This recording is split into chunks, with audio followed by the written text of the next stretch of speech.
Почитувани слушатели, ви посакувам Божи благослов. Како Бог ја објавува својата љубов? Божјата љубов. Прекрасно е да се знае дека имаме Бог кој е свет, праведен, вистински и чист во се што прави. Има многу фундаментални учители кои веруваат во Библијата, но сосема и целосно ја отфрлаат темата за Божјата љубов.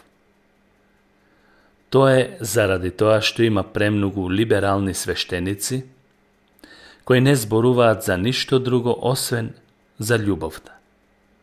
Но, колку што е вистина дека не е во ред да се зборува само за Божјата љубов, Божјата благодат и Божјата добрина, а никогаш да не се спомнат неговиот гнев, судот и омразата кон гревот, исто толку е погрешно да се зборува само за Божјиот гнев, судот и омразата кон гревот, а никогаш да не се најде време да се зборува за Божјата љубов. Љубовта е дел од Божјиот свет карактер. Божјата љубов не е како човечките чувства. Тие се во голема мера себични. Односно, човек го привлекува или му се допаѓа нешто со надеж или мисла дека ќе добие нешто за возврат.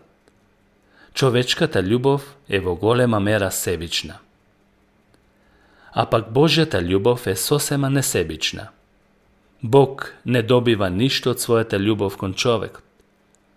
Што може човекот да му даде на Бог? Што можеме ние да му дадеме на Бог? Божјата љубов е за сите, без оглед дали ја заслужуваат или не. Човечката љубов не действува така. Не само што Исус Христос, Спасителот, ги сака сите луѓе, туку и Бог Таткото, истиот Бог на правдата, на судот, ги сака сите луѓе. Тој продолжува да ги сака бунтовниците, грешниците и сите кои се бунтуваат против Него.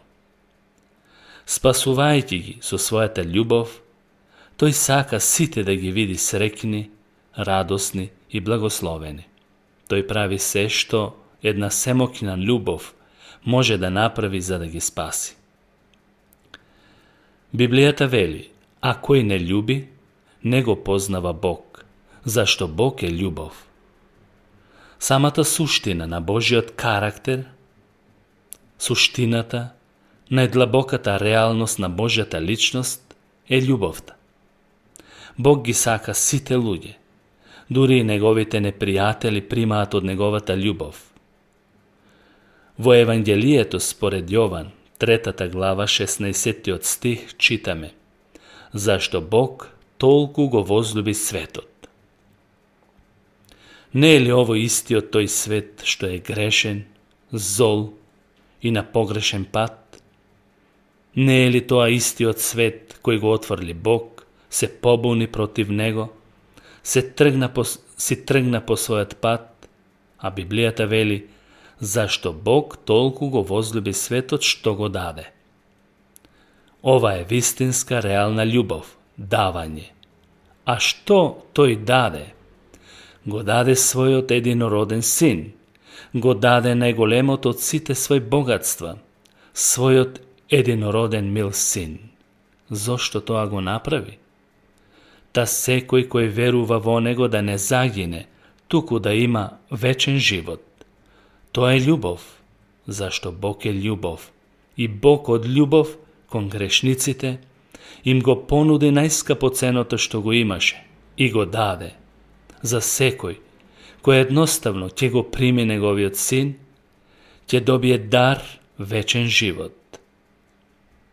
Во Евангелието според Матеј, 5 глава, е запишано: сте чуле дека им било речено на старите: љуби го својот ближен, а мрази го својот непријател.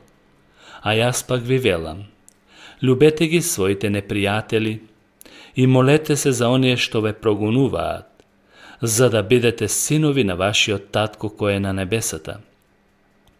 Бидејќи неговото сонце изгрева над злите и над добрите, и тој им дава дожд на праведните и неправедните.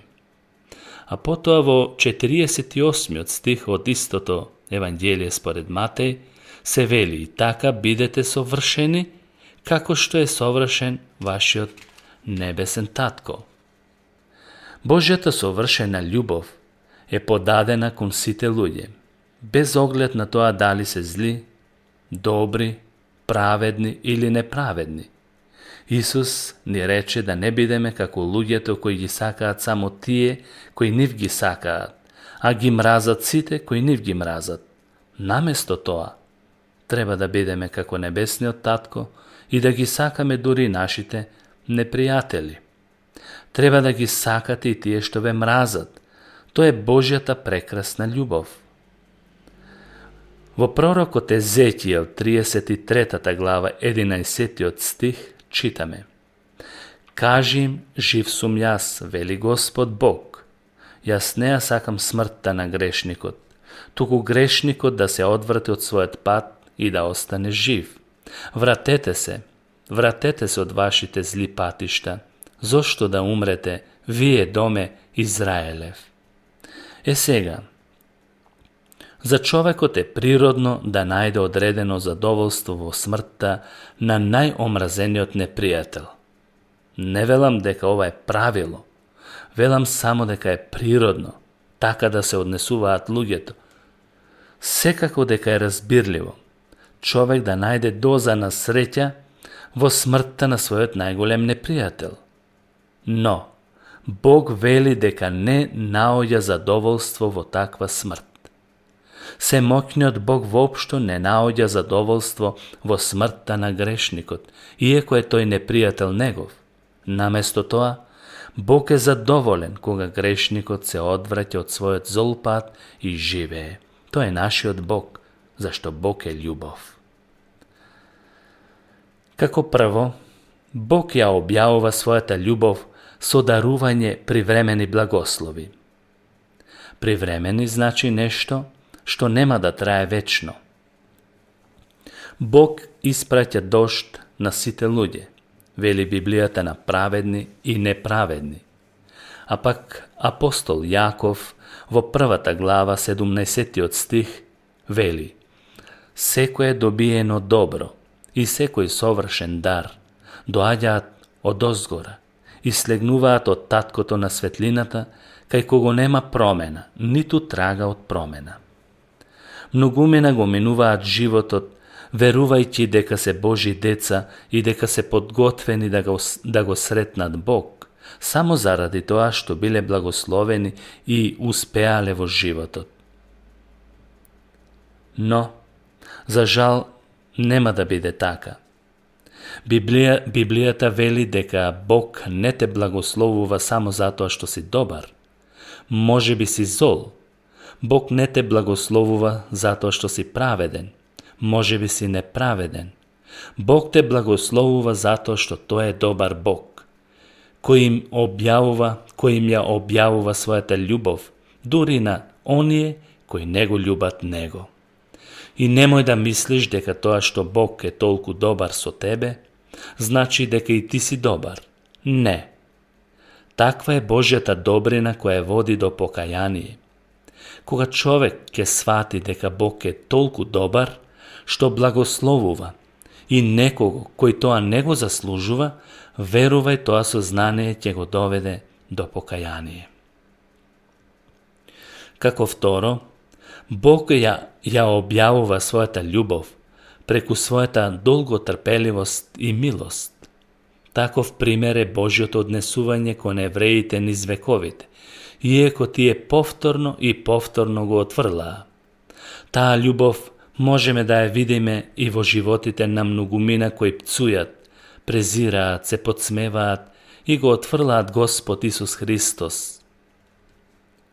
Фактот што Бог поднесува толку многу тага и злоупотреба, слуша толку многу пцости и клетви и истрпува толку многу отфрлање од грешни и отпаднати луѓе, е доказ за неговата љубов.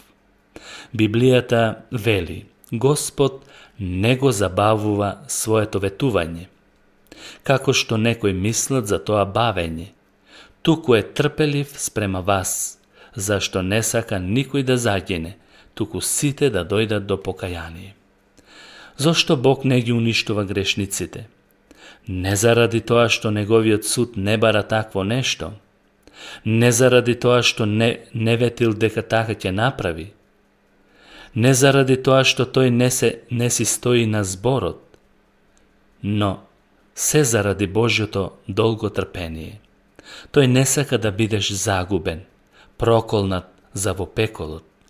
Тој сака да се спасиш, сака да се покаеш и да го примиш вечниот живот кој ти го нуди тој. Затоа Бог трпеливо чека. Не знаеме точно кога ќе дојде Господовиот ден. Не се исплаќа да се чека тој ден.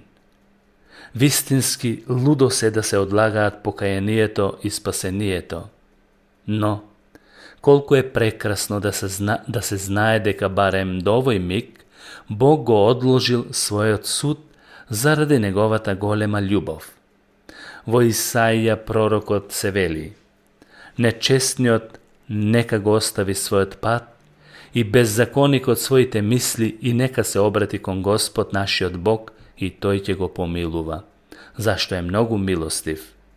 Божјата љубов се објавува преку неговата милост и благодат. Не знам како си залутал далек од патеката на вистината и праведноста, но Бог знае и сака да ти прости денес. Тој копне да те очисти, да ти прости, само ако дојдеш кај Него. Бог нека те благослови. Амин.